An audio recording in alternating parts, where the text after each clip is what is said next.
A água, como sendo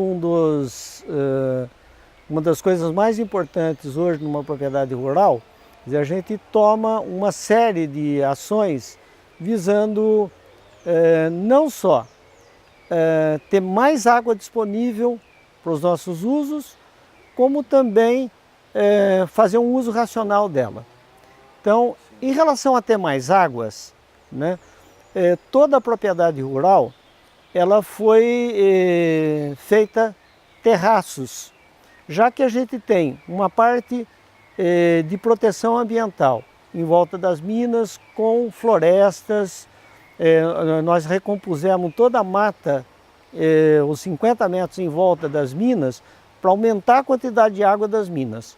E a outra ação na área de plantações foi fazer terraços que permitissem que a água penetrasse mais rapidamente no solo e que alimentasse os nossos lençóis de água que estão aqui debaixo da terra.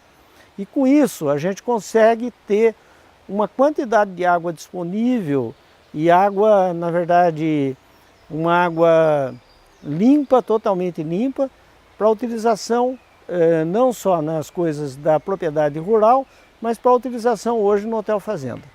Então a gente faz esse trabalho para aumento da água disponível que a gente tem. Além disso, para aumentar essa água, a gente faz os diversos reusos de água, né? Então, que reusos de água que a gente faz? A gente tem toda a água que é utilizada aqui e ela sofre alguma interferência, como as águas que vêm do restaurante, a água que vem dos banheiros, tudo isso vai para uma estação de tratamento de efluentes, né? Essa estação de tratamento de efluentes, utilizando-se bactérias, uns 6 tipos de bactérias, e cada uma com uma eficiência diferente para tipos de resíduos orgânicos, por exemplo, gorduras, celulose e outros tipos de restos de alimentos, etc. Essas bactérias consomem todo esse resíduo orgânico, né? E com isso a gente tem uma geração de água final com qualidade para ser reusada. E esse reuso ele pode ser feito de diversas formas. Por exemplo, quando eu tenho, por exemplo, estação de tratamento de efluentes perto de lagos, eu posso remeter essa água para dentro do lago com toda a segurança, porque como é uma água que passou por um tratamento, ela já sai limpa o suficiente para jogar dentro de um lago e não interferir na questão da vida aquática que tem ali, que são os peixes, né? A outra forma é nós temos também, como essa água sai com uma certa quantidade de nutrientes, a gente pode estar também reusando essa água para pulverizar nas plantações. E a terceira forma é através de valas de infiltração, a gente promover a penetração dessa água que já está com qualidade para baixo na terra para alimentar os lençóis. Então, essa é uma outra forma extremamente importante que a gente tem de fazer esse reuso da água. A outra forma que a gente tem de estar trabalhando a água de uma maneira mais racional é, por exemplo, nas cozinhas, ao invés de lavar prato e gastar grande quantidade de água para lavagem de prato, e assim também às vezes a gente gasta mais detergente, a gente comprou equipamentos, lavadores de pratos, que gastam quase 10 vezes menos água na nossa cozinha, né? É um sistema de lavagem por vapor que então o que a gente faz na verdade é fazer um uso mínimo de água possível dentro da cozinha, para que a água que saia dali com qualidade inferior seja a mínima possível e que a gente não precise tratar tanta água assim. Então, por exemplo, na cozinha a gente faz esse reuso, a gente tem uma porção de torneiras de uso coletivo, né? Ela tem um sistema de acionamento que faz com que a torneira gere só a quantidade de água suficiente para lavar uma mão, né? Então, são essas torneiras que permitem um uso mínimo possível. Os nossos chuveiros também, eles têm um dispositivo, né, de saída de água, que não seja uma saída pequena para o consumidor, mas também que não seja uma saída tão abundante a ponto de haver vamos dizer assim, um uso inadequado dessa água, um uso excessivo dessa água, né? Então, essas formas todas permitem que a gente utilize a água boa que a gente tem de uma maneira muito mais racional. E, logicamente, através de uma divulgação educativa, a gente induz os nossos clientes a fazerem o uso racional da água em todos os pontos que a gente tem aqui. Inclusive dos nossos colaboradores. Por exemplo, a gente evita a lavagem de espaços com água limpa, né? Então, a colocação também para irrigação, quando a gente tem necessidade de irrigação, a gente faz também essa irrigação de maneira extremamente racional, com bicos que jogam uma quantidade de água bem menor, mas a gente joga essa água em momentos que a evaporação seja a mínima possível, ou seja, logo de manhãzinha e logo à tarde. Tudo isso traz resultados mais eficientes para você abastecer de água a planta sem você desperdiçar água, sem permitir que ela evapore. Então, são uma porção de pequenas ações que no final o uso da água se torna extremamente racional. Na verdade, a energia, ela realmente consome um percentual grande de recursos. E o que a gente primeiramente fez desde o início da propriedade foi levantar quais são as energias possíveis de uso na área rural. Então, a gente pode usar os diversos tipos de energia que a gente tem aqui. Por exemplo, energia eólica, através do vento. Existe vento aqui? Em alguns pontos existe vento. Então a gente tem um moinho de vento que ele movimenta uma bomba d'água e joga água de um local mais baixo para um lugar mais alto, e a gente usa isso para levar água para os animais que ficam nos locais mais altos da propriedade. Então a gente usa a energia eólica. A gente tem uma outra energia, que é a energia da própria água. Como a gente tem água passando por aqui, riozinhos, e tem desnível, né? A gente tem inclusive uma mini usina hidrelétrica aqui, tocada por uma roda d'água. Antigamente as fazendas produziam energia elétrica para alimentar uma casa, alimentar as lâmpadas de uma casa de fazenda. Nós temos, por exemplo, uma roda d'água aqui que vira e alimenta 20 lâmpadas. Então, a gente tem como usar a energia da água. Assim como a gente exemplifica também através do monjolo, que também movimentado pela água, né, ele pode moer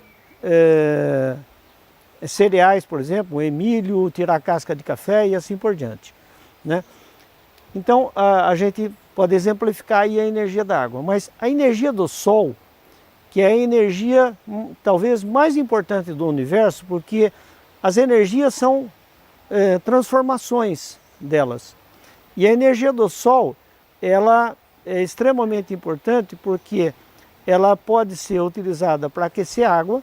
Então nós temos placas para aquecimento de água. Então, por exemplo, todos os chalés do local, as piscinas, o aquecimento de água que a gente usa nas cozinhas e assim por diante, inclusive no nosso sistema de retirada de leite, né, também a gente precisa de água quente lá, tudo é feito com placa solar.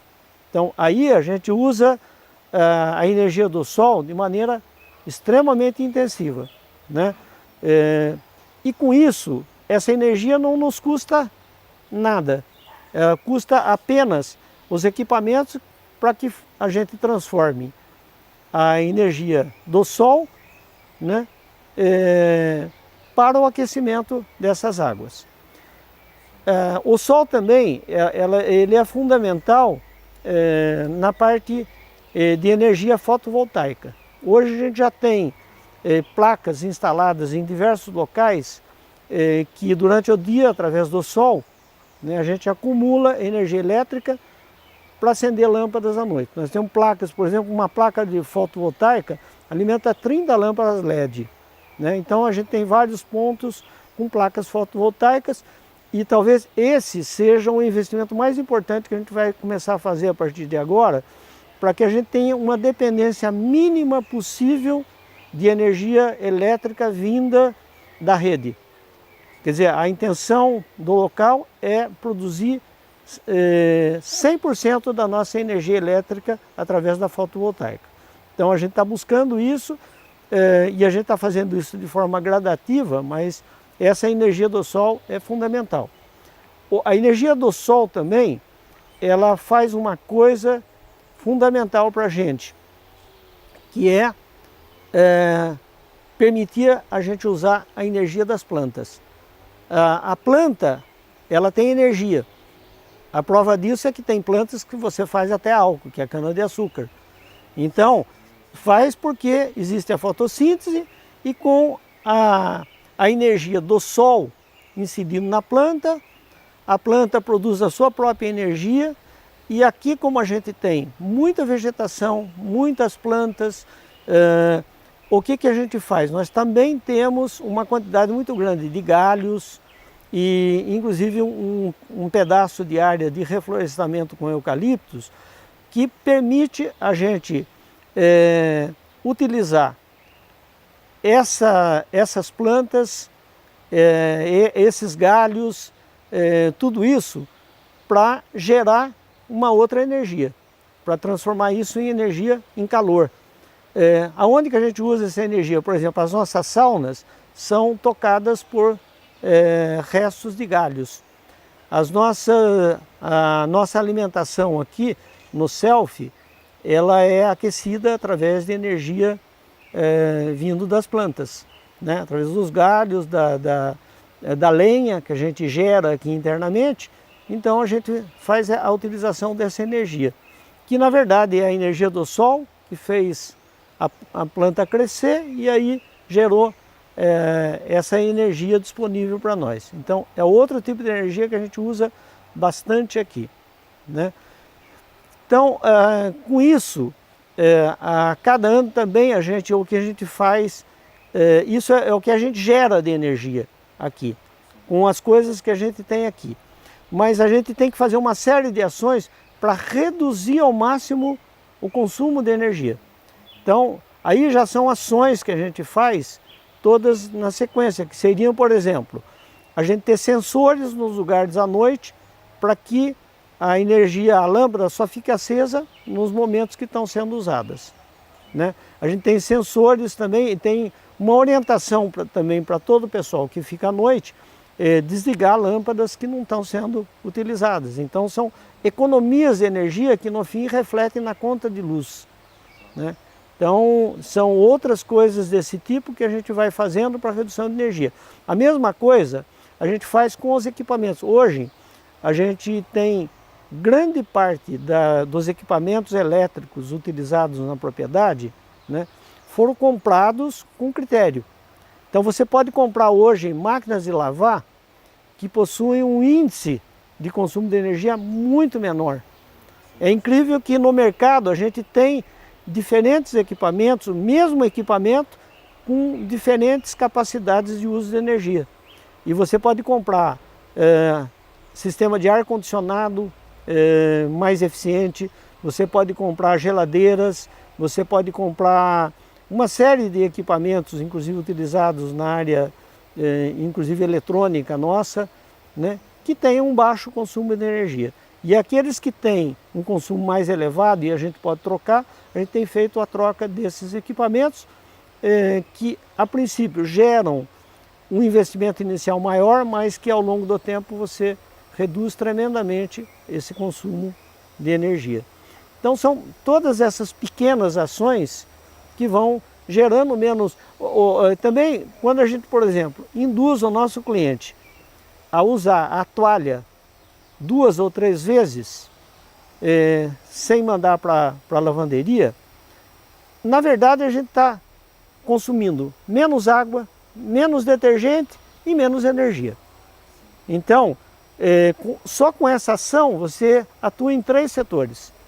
Você atua no setor da água e no setor da energia e também da contaminação da água, né? Então, esses fatores passam a ter uma grande importância na redução dos nossos custos gerais aqui dentro da fazenda. Na área de preservação do espaço, né, a gente sempre adotou um conjunto de práticas, né, para que a interação do homem com as coisas da natureza que a gente tem aqui tenha o mínimo impacto possível, né? Logicamente, uma das coisas que a gente fez desde o início, quando a gente comprou esse lugar, 100% da área era a área de pastagens, né? Quer dizer, e a gente sabe que a lei brasileira diz que nos estados do sul, 20% da área deveria estar com vegetação nativa. Então, a primeira coisa que a gente desenhou para o lugar é ter áreas com vegetação nativa. Então a gente recuperou a área de Mata Atlântica aqui em 20% da propriedade, né? Fora aquelas áreas que a gente recuperou, que são as áreas na beira de rio e de nascentes, que também são necessárias, são as áreas de proteção permanente, né? Então, bom, com isso a gente criou realmente espaços para abrigar fauna e flora silvestre. A outra coisa que a gente fez foi criar alguns corredores que interligassem as áreas de preservação permanente com essas áreas. Porque se você criar corredores de mata, né, logicamente você permite que os animais silvestres circulem nos diversos setores de mata nativa ou de áreas nativas aqui existentes.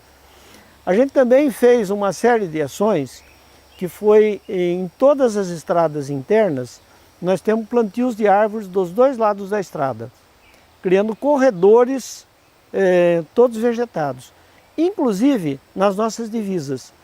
Hoje as nossas divisas não são feitas só com cercas, com arame farpado, são todas feitas com árvores, né?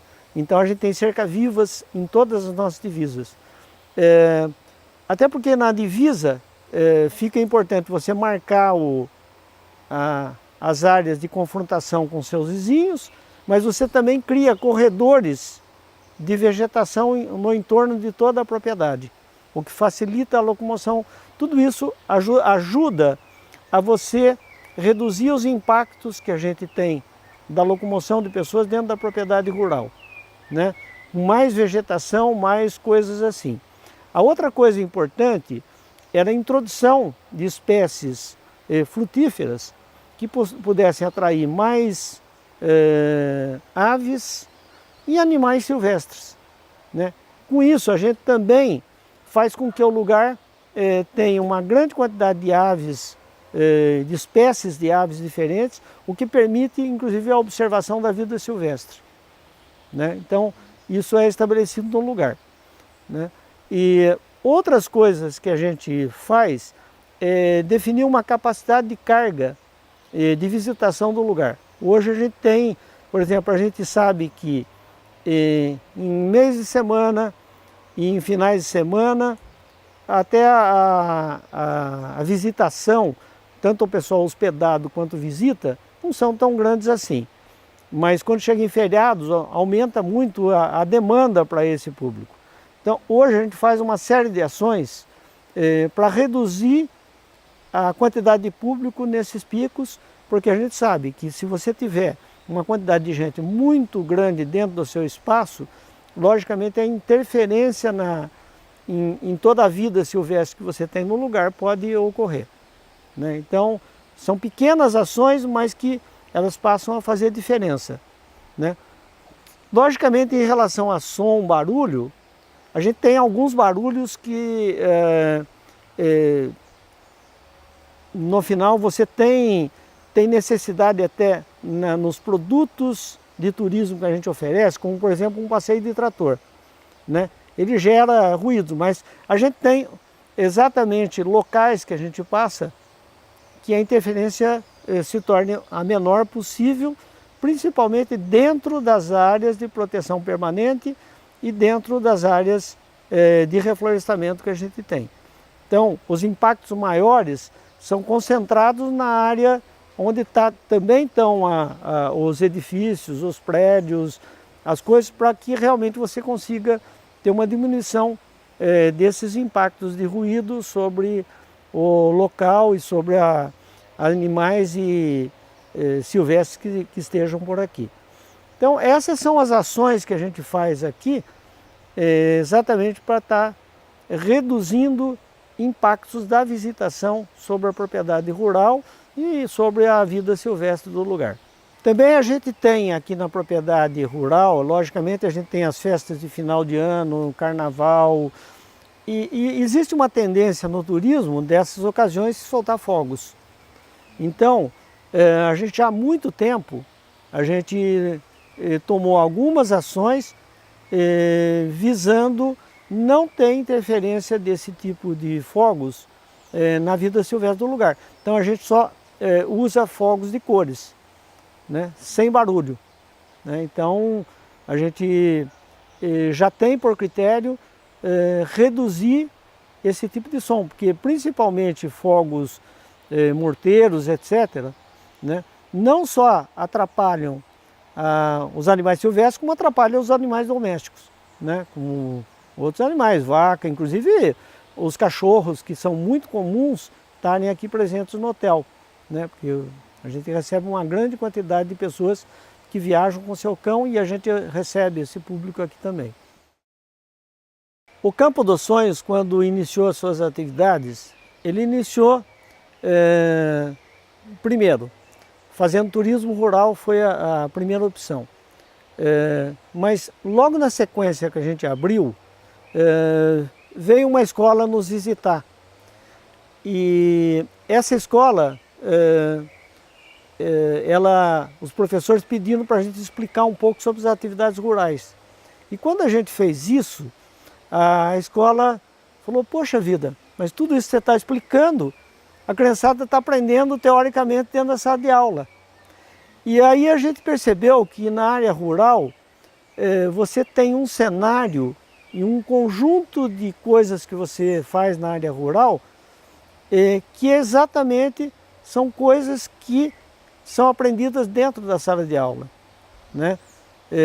Você pode falar de botânica, porque você tem todos os tipos de plantas aqui. Você pode falar de energias, porque você usa diversos... Você pode falar de água no planeta, porque a gente tem lago, tem rio, tem nascente.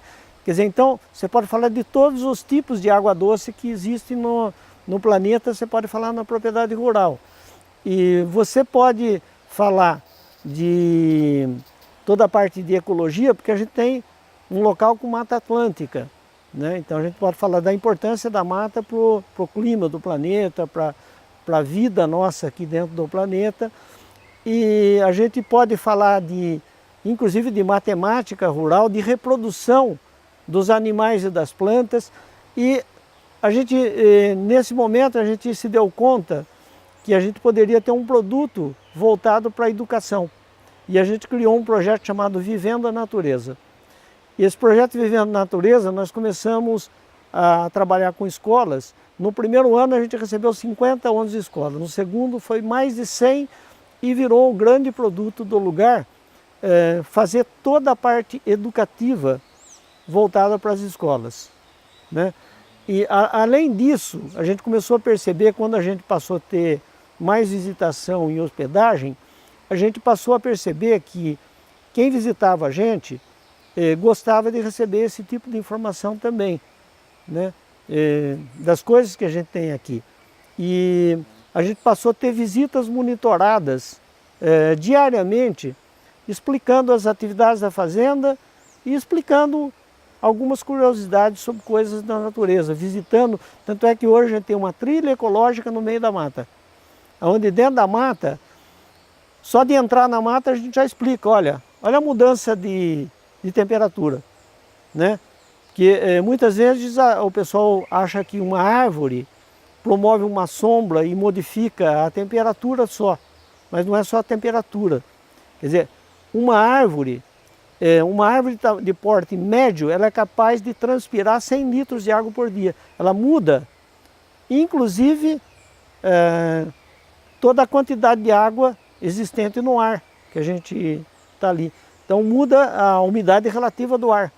E por isso que a sensação quando você vai numa sombra, você tem duas sensações, né?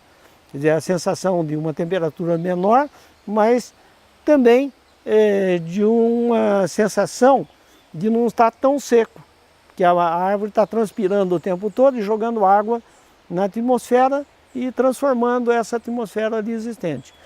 Então, esse tipo de coisa, tudo a gente pode estar mostrando dentro da parte de educação, né? Além do que as plantas, cada planta elas tem centenas de substâncias que podem ser medicinais, que pode virar alguma substância química, que pode virar um remédio, que pode virar inclusive um produto para controlar pragas e doenças, né? Então, tudo isso gera um monte de informações. E a gente pode estar discutindo com as crianças também a questão da agricultura tradicional versus a agricultura orgânica. Porque hoje, dentro da fazenda, a gente optou por trabalhar a questão da agricultura orgânica, né? Que é uma agricultura muito mais racional e que permite você estar produzindo alimentos muito mais saudáveis, né? Mas tudo isso a gente pode estar levando para as pessoas terem maior conscientização sobre o uso de produtos e de alimentos que eles consomem, né? Então é uma forma de a gente também estar trabalhando toda a parte de preservação. E quando a gente começou em 94, uma primeira escola pediu para que a gente plantasse uma árvore relativa à visita que eles estavam fazendo. Quando houve esse pedido, a gente notou que a gente poderia estar fazendo desse produto, plantio de árvores para pessoas que estão visitando, uma forma também de preservação. A gente criou um projeto logo na sequência, que é o projeto Plante ou Adote uma Árvore, visando reduzir ou diminuir o impacto da sua visita, né, plantando-se a árvore. E hoje a gente tem mais de 4.000 árvores com plaquinhas de quem plantou, quando plantou, a data de plantou e a pessoa de que cidade ela era quem plantou. E esse projeto educativo, né, quer dizer, ele exatamente hoje a gente sabe que isso é tratado de uma maneira um pouco diferente, porque na verdade hoje a gente já sabe que o gás carbônico que é lançado aqui na atmosfera, né, que para nós que respiramos ar, talvez seria um inconveniente, mas para a planta que absorve gás carbônico para formar o seu tecido vegetal, é fundamental.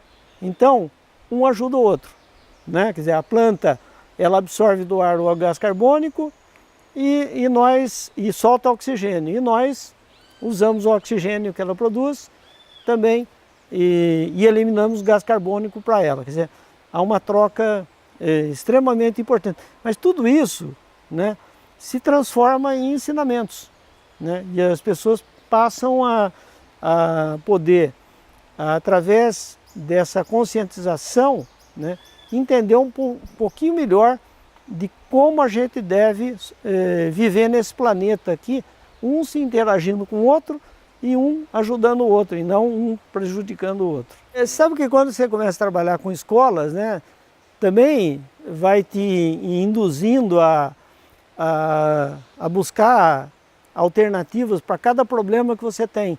né? Até porque pela necessidade que a gente tem de educar as crianças, né? Quer dizer, a gente, no fim, é estimulado a pensar um pouquinho mais. E sempre que a gente pensa, a gente encontra soluções, né? E se a gente pensar com outras pessoas, vem soluções muito mais rápidas. Quer dizer, o melhor para ter uma boa ideia é ter uma porção de ideias, né? Então você gera ideias muito mais interessantes para todo mundo, né? Inclusive para a gente aqui. Na parte de produção agrícola do lugar, o que a fazenda se propôs a fazer, né? Foi fazer uma quantidade enorme de ganhos usando o ciclo que existe já dentro de qualquer produção vegetal, né? A gente sabe que as plantas, elas absorvem do solo nutrientes e água, né? E, portanto, esses nutrientes é que formam as plantas, né? Quando uma folha cai no chão, né, porque ela secou, ela completou o ciclo dela, essa folha está cheia de nutrientes. Só que se você puser uma folha no pé da planta, a planta não vai conseguir absorver os nutrientes dela porque ela está ainda numa forma não disponível para a planta. E como é que a gente faz uma folha virar nutriente de novo, né? É através da decomposição dela. Só que as folhas, tem folhas que demoram 6 meses para se decompor no solo e tem outras que demoram até anos para se decompor no solo. Mas aí, na natureza, é extremamente sábia. Existem outros bichinhos que consomem folhas, né? E fazem essa decomposição ocorrer de maneira mais intensa, né? Por exemplo, com umidade, fungos podem decompor essa folha mais rápido. Mas existe um bichinho extremamente eficiente para fazer com que essa folha, que esse resíduo orgânico, se transforme novamente em nutrientes disponível para a planta. Esse bichinho se chama minhoca.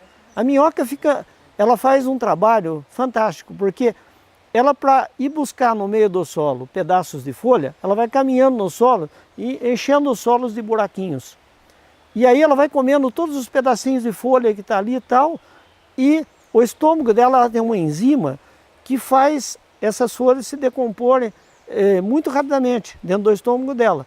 Ela aproveita uma parte desses nutrientes como alimento para ela, mas as fezes que ela elimina no solo, riquíssima em nutrientes, né? Nutrientes já disponíveis para as plantas, né? E foi assim que o homem aprendeu a montar fábricas de adubo orgânico, onde os trabalhadores são as minhocas. Então, como as minhocas comem resíduos orgânicos, é lógico que quando ela está no solo, ela come também um pouco de solo. Mas o solo que ela come, ela vai eliminando, né, também, junto para aproveitar a matéria orgânica que está lá ali no meio do solo.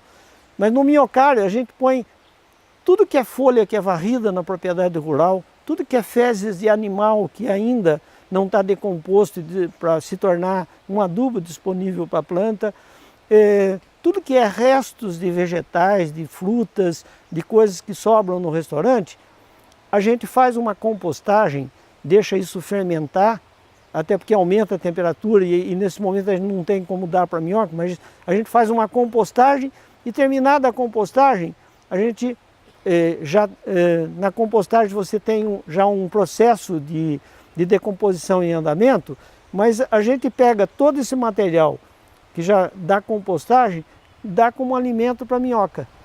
E em 30 dias, esse alimento para a minhoca, né, em 30 dias a minhoca transforma todo esse resíduo orgânico em adubo orgânico, porque ela vai comendo tudo isso e transformando tudo isso em adubo disponível para a planta. Então, hoje a gente tem um minhocário, né, que produz cerca de 2 toneladas de adubo orgânico por mês.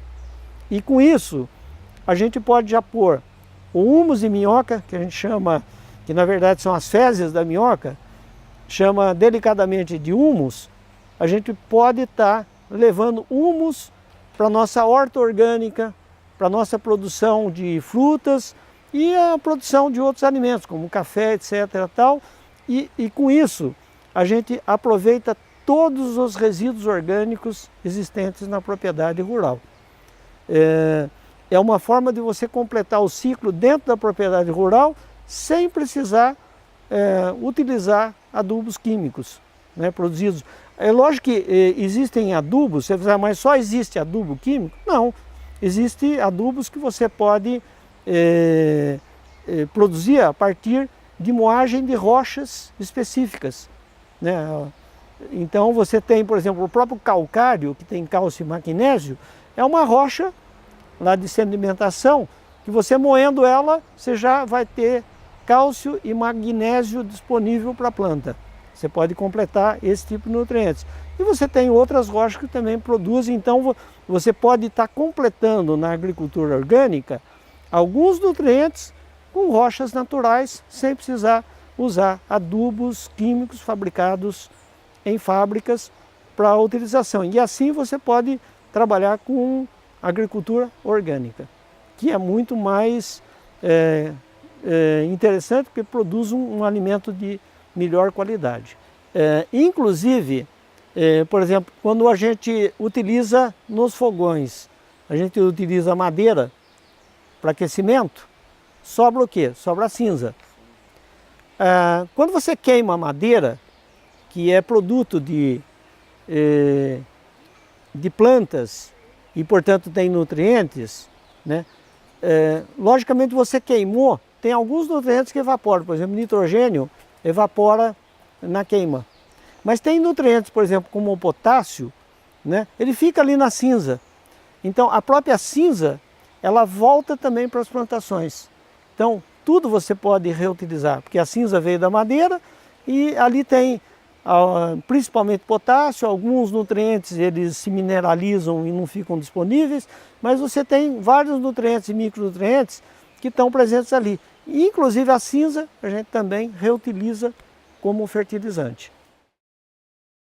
O solo, em qualquer lugar, né, é a grande riqueza que um lugar tem, porque no solo você tem nutrientes no solo, mas o que é mais importante no caso do solo é que, na verdade, você tem que protegê-lo de algumas coisas. A primeira coisa é proteger ele da compactação. Se você ara um solo, né, e coloca equipamentos muito pesados, por exemplo, num dia que o solo está encharcado demais, a máquina ela vai afundar e vai compactar esses solos. Mas qual a consequência de compactar esses solos? Que o solo compactado ele vai formar uma camada de impedimento de penetração de água, né? E aí, nesses solos compactados, quando chove, o que acontece? Se a gente estivesse dentro de uma mata, quando chove a gente não vê correr água. Daí o pessoal fala, puta, mas chove forte e não corre água. Por quê? Porque o solo de uma mata, ele é todo perfurado e ele drena, chega a drenar 100 litros por minuto de água. Quando você tem um solo de pastagem normal, em torno de 8 litros que ele drena apenas. E num solo compactado, pode chegar só 2 litros por minuto de água de penetração. Quer dizer, aí eu estou acabando com todo o lençol de água que existe lá embaixo, não estou permitindo isso. Então, a proteção do solo, e por isso que a gente faz terraços. O que são os terraços? São, para compensar que você tirou a mata, você faz locais para acumulação de água, para que dê tempo dessa água penetrar novamente no solo, numa maior quantidade, e que ajude o lençol de água, né? Outra coisa fundamental no solo é o solo ter uma quantidade de matéria orgânica nele, porque a matéria orgânica é que faz com que o solo também fique estruturado, ou seja, ele fique mais poroso. Quanto mais matéria orgânica, também mais quantidade de água consegue penetrar no solo, porque essa matéria orgânica vai apodrecendo e tal, e forma um monte de locais de penetração de água dentro desse solo. E com isso, eu consigo ter uma proteção maior desse solo. Então, o que a gente tem que fazer, em termos de proteção de solo, né, é mexer o mínimo possível nele, entrar o mínimo possível dele com máquinas pesadas. O próprio animal, muitas vezes, se você não administrar bem a questão do uso desse solo, os próprios animais também são compactadores desse solo. Um animal, com a pata dele é pesada e vai compactando o solo, né? Então, com uma série de cuidados que você passa a tomar dentro da sua propriedade rural, você pode ter solo de alta qualidade por um período extremamente longo, né? Se você não adotar esses critérios de proteção, e principalmente a questão da erosão, porque a erosão ela é um problema porque ela leva a erosão, a água que corre por cima do solo, leva a camada mais importante do solo, que são os primeiros 30 centímetros. E levando para os rios, para as baixadas, esse solo, quer dizer, eu estou empobrecendo aquilo que ficou, né? Então, através dessas práticas de conservação de solo, né, a gente pode ter solo para várias gerações. E o que já aconteceu no Brasil de ter ciclos, inclusive do café, etc., foi exatamente o empobrecimento de muitos solos por a gente não cuidar desse solo adequadamente. Toda propriedade rural, além do lixo inorgânico, ela produz uma quantidade de lixo inorgânico. O que são esses lixos inorgânicos? Seriam exatamente isso: o plástico, papel, papelão, latas, tanto de alumínio quanto as latas normais, isopor. Então você tem uma série de lixos inorgânicos que são gerados dentro da propriedade rural. Nós, desde o início, entendemos que lixo tem um valor econômico. E a gente pode fazer com que o lixo se torne uma fonte de receita dentro da propriedade rural. Fazendo o quê? Criando-se um centro de reciclagem do lixo. E foi o que a gente criou nos hotéis nossos. Hoje a gente tem um centro de reciclagem de lixo, que todo lixo ele é triado, primeira parte em orgânico e inorgânico. E todo inorgânico ele tem uma separação por itens. E essa separação por itens permite que você tenha todos os tipos de lixos separados e que podem ser vendidos para recicladores. Primeiro, você está tirando da possibilidade desse lixo contaminar o solo da propriedade rural, e segundo, a gente está fazendo algum uso adequado para esse lixo, né? Então, todo o nosso lixo inorgânico ele é separado e é vendido. A gente, inclusive, mostra muito para as escolas o valor econômico de um lixo, fazendo o seguinte: a gente recebe, inclusive, escolas carentes aqui, mas a gente sempre pede para cada aluno, fala, nós não vamos cobrar nada da entrada, mas você traz 5 latinhas de guaraná ou de cerveja, do que você queira. E só para mostrar para a criança o seguinte, que 80 latinhas dessas que são feitas de alumínio, 80 latinhas dá 1 quilo. 1 quilo dessas latinhas você pode vender por R$80.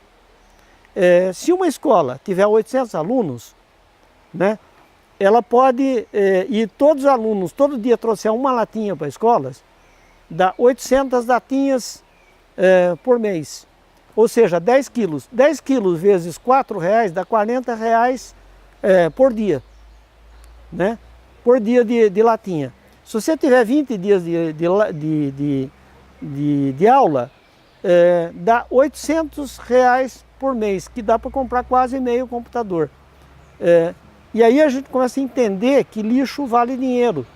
E a gente pode vender o lixo e não jogá-lo na natureza. Além disso, a gente tem uma outra forma de ganhar mais dinheiro com lixo. É criando um centro de artesanato do lixo. E a gente tem aqui uma pessoa que só fica fazendo isso, vasculhando o lixo, achou uma garrafa bonita, né? Transforma num artesanato interessante. Tem caixinha de leite, transforma num outro tipo de artesanato.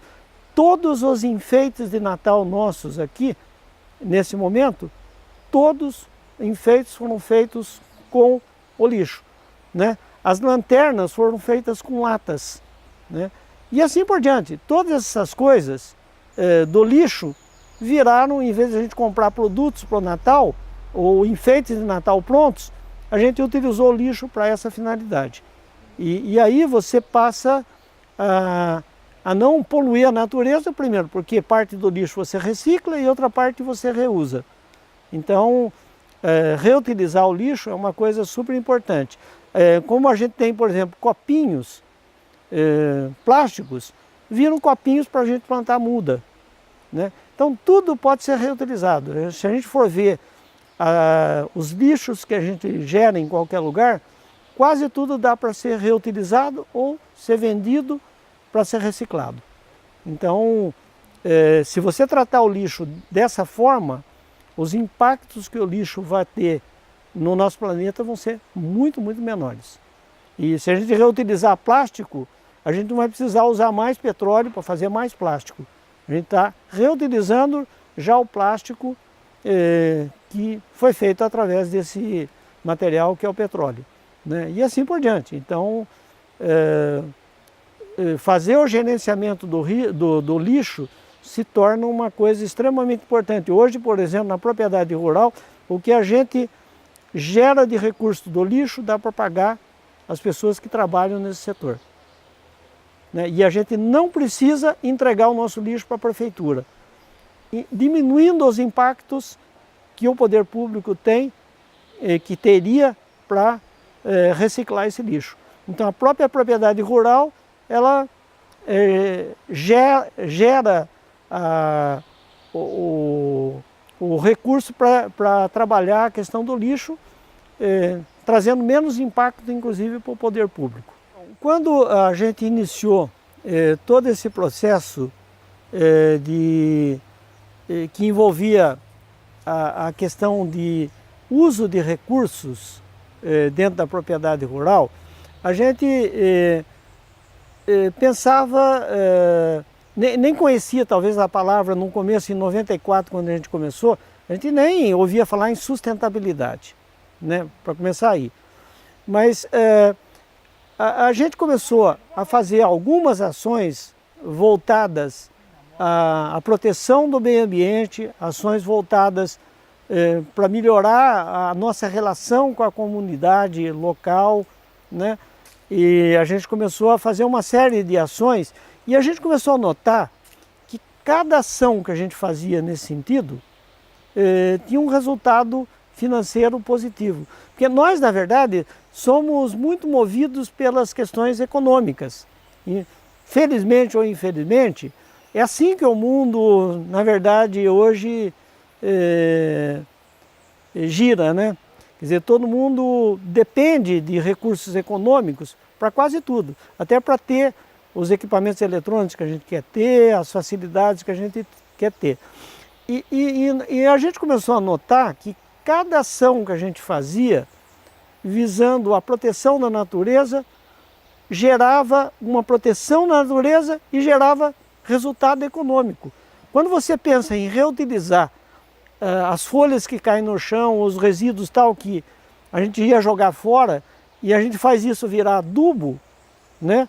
A gente economizou e não precisou comprar adubo. Isso tem um resultado econômico. Quando a gente induziu alguém a usar mais vezes a toalha e não precisar lavar muito, a gente passou a ter um resultado econômico no processo lá de gerenciamento das roupas de cama e das toalhas, etc. Isso passou a ter um resultado econômico, não só o resultado ambiental, mas o resultado econômico junto com isso. Quando a gente começou a usar de maneira mais racional as energias, a gente viu que a gente passou a ter economias substanciais na nossa conta de luz e no uso de energias. Então, isso gradativamente foi entrando no processo de gestão do nosso negócio. E a gente foi cada vez mais acreditando que a sustentabilidade, ela gera recursos econômicos. E é por isso que o tripé é formado por fatores sociais, fatores ambientais e gera exatamente os fatores econômicos importantes. Quando a gente começou a dizer assim, olha, nós só vamos contratar o público do nosso entorno aqui para trabalhar conosco. Que resultado a gente passou a ter? A gente não precisou transportar gente da cidade, muita gente, para cá. As pessoas já moram aqui na comunidade, né?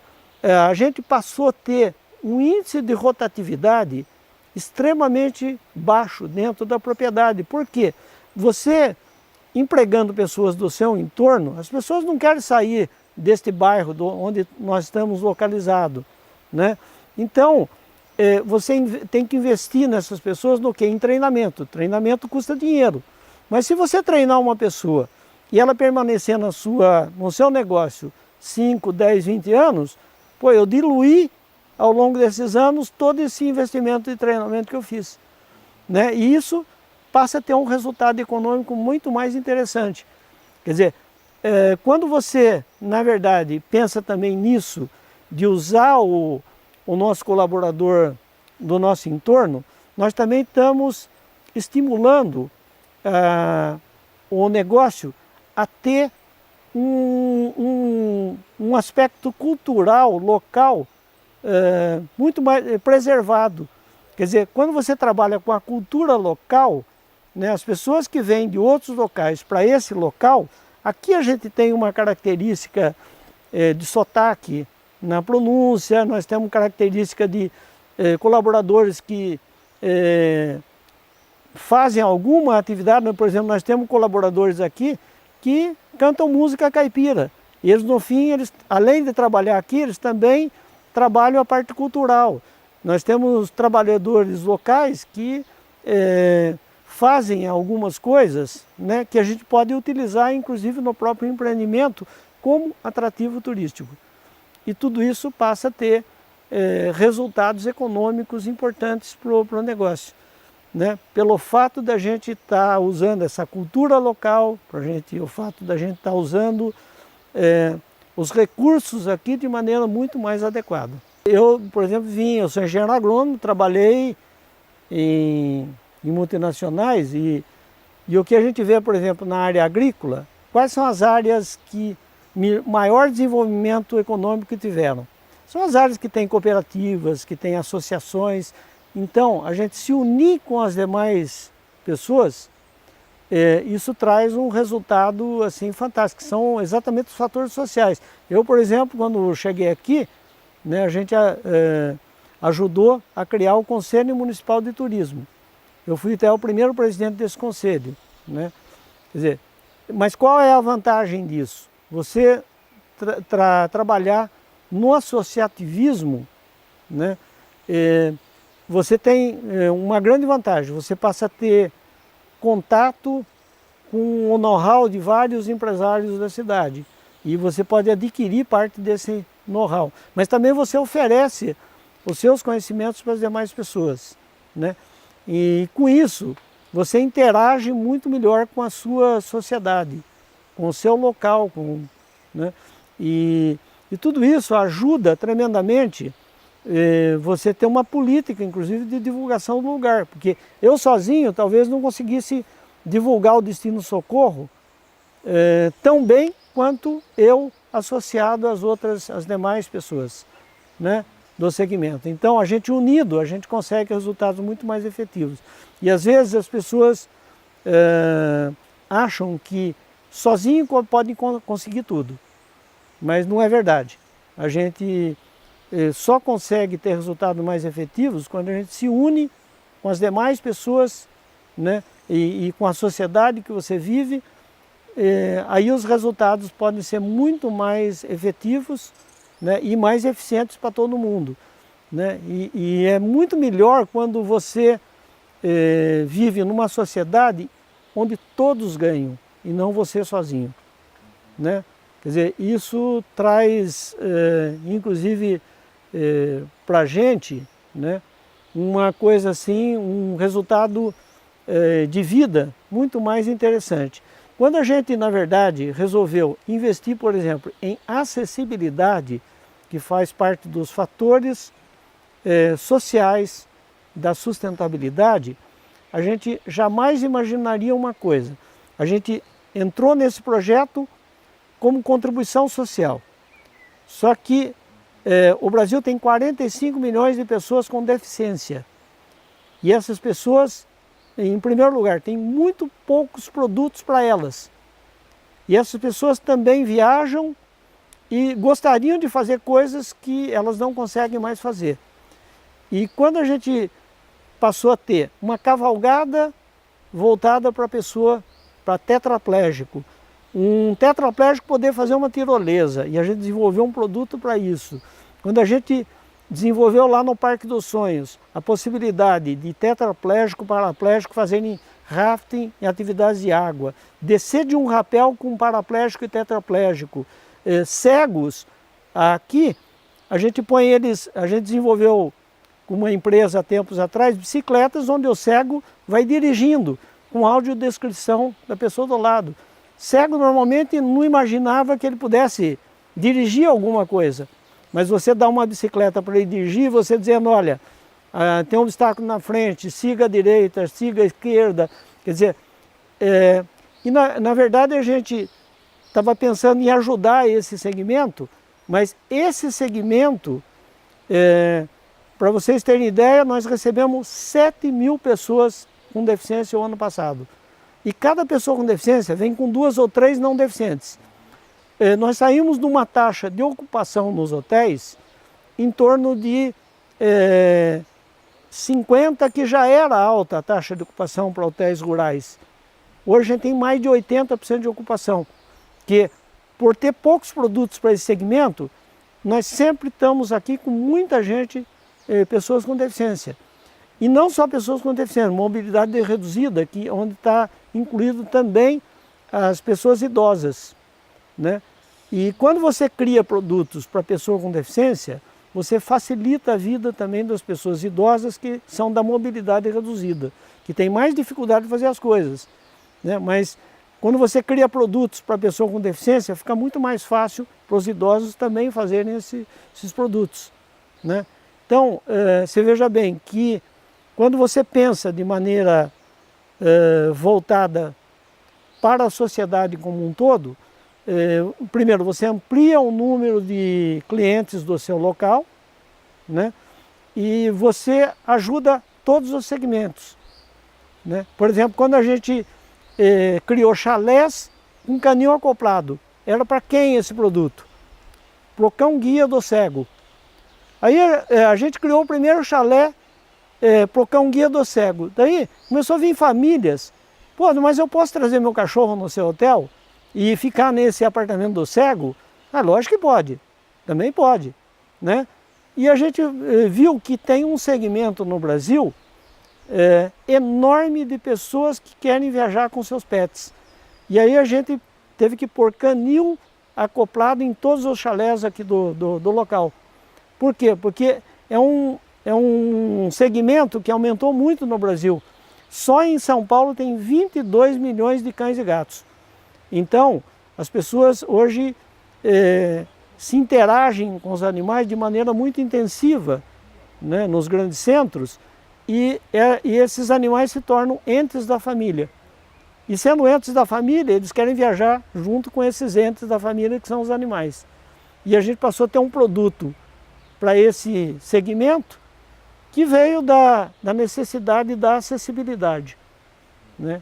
Então, quando a gente pensa em fatores sociais, a gente precisa estar pensando em praticamente tudo, inclusive nesse segmento de pessoas com deficiência ou mobilidade reduzida, que é um outro segmento super importante.